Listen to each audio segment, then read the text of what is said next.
In this video, we are going to explore the reality of applying your philosophy and code of conduct in the real world of children's sport.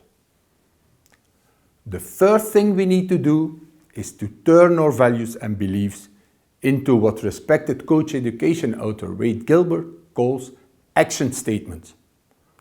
What does this mean? Wade says that having lists of core values like fairness, honesty, trust, hard work, etc., or beliefs like sport should be fun, or winning is not the main goal, is just one half of the equation, kind of a starting point. He argues that these words become really powerful when we turn them into action statements, phrases or even paragraphs that describe what these words mean in the reality of your day-to-day coaching practice. For instance, fairness may translate into a number of different statements like, I give sufficient attention to all children in my sessions, regardless of ability. I make sure all children get good playing time in matches. I listen to and respect the individual needs of all children. In a way, the values and beliefs set the parameters for your coaching, but the action statements describe how you are going to bring them to life. They are kind of the bridge between theory and practice. We will work on this later in the study guide. Now, once we have our philosophy, values, beliefs and motives and the relevant action statements, it's very important that we communicate these clearly to participants and parents. Why do you think this is? 3 main reasons really. First, it gives them a chance to have some input and ask whatever questions they need to ask to make sure they understand it. If participants and parents feel appreciated and consulted, there is a much stronger chance that they will buy into your philosophy. Second, clearly communicating your philosophy to everyone is the only way for them to fully understand where you stand as a coach and make sense of your coaching practice. Then they can decide if they agree with your philosophy or whether they have to find a new coach or a new club for their children. Or it may be that you have to find a club that fits your values and beliefs better than your current one. And third, clearly communicating your philosophy to participants and players formalizes your commitment to it and gives them permission to pull you up if you start saying or doing things that go against it.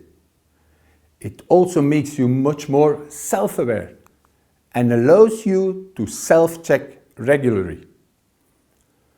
Okay, so how do we communicate our philosophy? In my experience, there is nothing like face-to-face meetings with the players and the parents.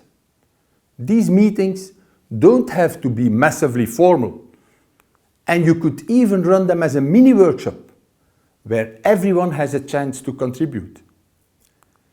It is also very helpful to have a couple of brief and clearly written documents, 1 or 2 pages max, outlining your philosophy and give them to players and parents at the beginning of the season.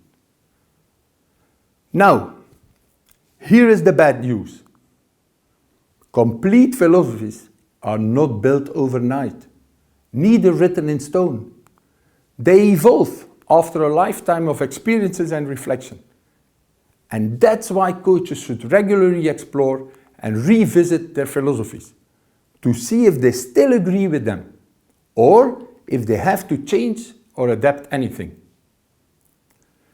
For example, when I started coaching, one of my core values was fairness. And this translated into a belief that I should treat everyone the same.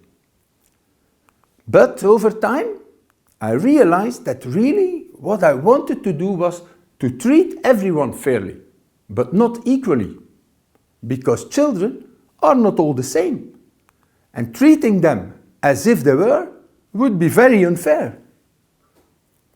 Also, bear in mind that circumstances may change, forcing you to adapt or at least reconsider your philosophy. You may move to another club, go from a participation to a performance context, start working with a different age group, or you may experience a critical life event that completely changes your perspective of coaching. A coaching philosophy, while having some pretty solid foundations based on ethics and morality, should always be a work in progress. Last thing, you should look at your coaching philosophy as a pretty accurate guide for your actions, but never as a straitjacket.